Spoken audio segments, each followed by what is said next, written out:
From the Lakeside Newsroom of the Henrico Citizen, your hometown news source since 2001. This is the Henrico News Minute with publisher Tom Lapis. Lots to catch you up on this final edition of the Henrico News Minute before the Christmas holiday. It's Thursday, December 23rd, 2021. And now for the news. Well, new COVID cases in Henrico continue to surge. The county topped 200 new cases on a single day yesterday for the first time since February 5th, reporting 203 new cases a day after it reported 183. Henrico is now averaging 153 new daily cases in the past week. That's in line with rapidly rising totals statewide and nationally as the highly contagious Omicron variant sweeps through the country. But Henrico has reported only 2 new hospitalizations yesterday and continues to average just about 1 per day in the past week. It has reported just 1 death related to the virus since December 17th. Yesterday, the U.S. Food and Drug Administration authorized Pfizer's anti-COVID pill for use. That's bringing the first post-infection pill to market for the public. It has a 5-day regimen that's been shown to prevent severe illness in high-risk people infected by the virus when they begin taking it within several days of symptoms. Last Friday, Henrico police arrested a Henrico high school student at the school after he was found allegedly in possession of all the components to make a functioning handgun. During class time, students were in a car on campus, which caught the attention of a school resource officer and school staff. They investigated and allegedly found one of the students to be in possession of those parts. They charged him with possession of a firearm on school property, possession of a firearm by an underage person, and possession of a concealed weapon. He was taken into custody by police, taken to the Henrico Juvenile Detention Center.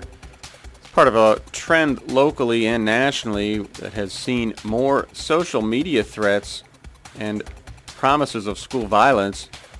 Between November 5th and December 15th, there were 5 social media threats in Henrico that targeted various schools, as well as 1 verbal threat, according to Lieutenant Matt Pecca of the Henrico Police. All threats were fully investigated and either mitigated through criminal charges or services offered, according to Pecca. In the same time frame last year, there was just 1 threat made, but in 2019, during the same rough period, there were 23 made against Henrico schools. Because of those increased threats in the school division in recent years, the school system introduced a comprehensive threat assessment process 2 years ago. It covers students and adults. It has expanded to incorporate community partnerships. One of those is the Henrico Police Division's Threat Assessment Team, which also was developed 2 years ago. The idea is to take all threats seriously, investigate them promptly and thoroughly, and then identify people who make those threats to either charge them or offer services to deter them from further acts, according to Pecca. You can read more about this topic right now on henricocitizen.com by clicking on News and then Education. And now that the holidays are upon us, that means the return of Virginia's Checkpoint Strike Force campaign. It's designed to combine law enforcement with research-based messaging to remind drivers to make responsible decisions when they drink and to catch those who don't.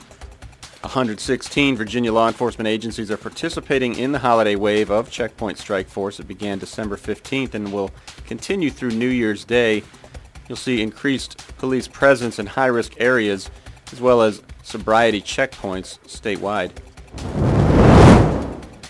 A recent survey of more than 600 Virginians by Governor Ralph Northam's executive leadership team on highway safety found that 96% admitted that they drive over the speed limit at some point.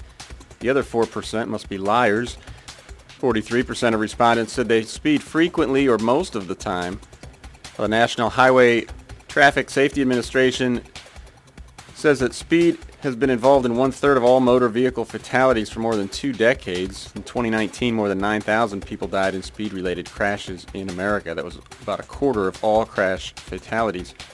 Last year in Virginia, there were more than 22,400 speed-related crashes that resulted in 406 deaths. That's the highest number of fatalities in at least a decade in the state. The Dory Park Farmers Market was one of 8 projects statewide to receive funding through the inaugural round of Governor Ralph Northam's Agriculture and Forestry Industry Development Fund Infrastructure Grant Program. Henrico County sought the funding on behalf of the market in order to add electricity for vendors, provide landscaping to outline the market space, add signage, and build a structure to house market management and SNAP benefits. The market recently completed its 4th year in operation. It hosts about 25 to 30 vendors weekly during its season. A Henrico house sold for more than $1 million recently. You can find out which one that was and check out the prices of other houses that sold in the recent weeks at henricocitizen.com right now in our weekly property transactions report. You can find it by clicking under News. Beginning January 1st, the minimum insurance coverage required for vehicles in the state will increase. A Senate bill passed earlier this year raises the minimum insurance coverage requirements for injury or death of one person and separately for injury or death of 2 or more people during the next 3 years. Then after 3 years, those two will increase again. The minimum coverage requirement for property damage will increase in 2025 as well. The current minimum liability insurance coverage requirements for the former 2 occurrences are $25,000 and $50,000 respectively. They'll increase January 1st to $30,000 and $60,000, then again to $50,000 and $100,000 January 1st of 2025.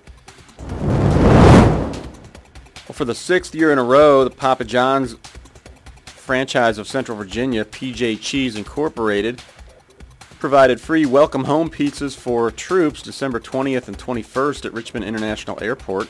The company began its involvement there in 2016 after being contacted by the USO of Central Virginia.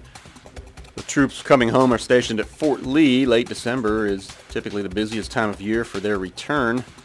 Papa John's provides as many as 3,000 pizzas at the annual event and also delivers additional ones to troops currently at Fort Lee. All in all, the company provides more than $16,500 worth of free food.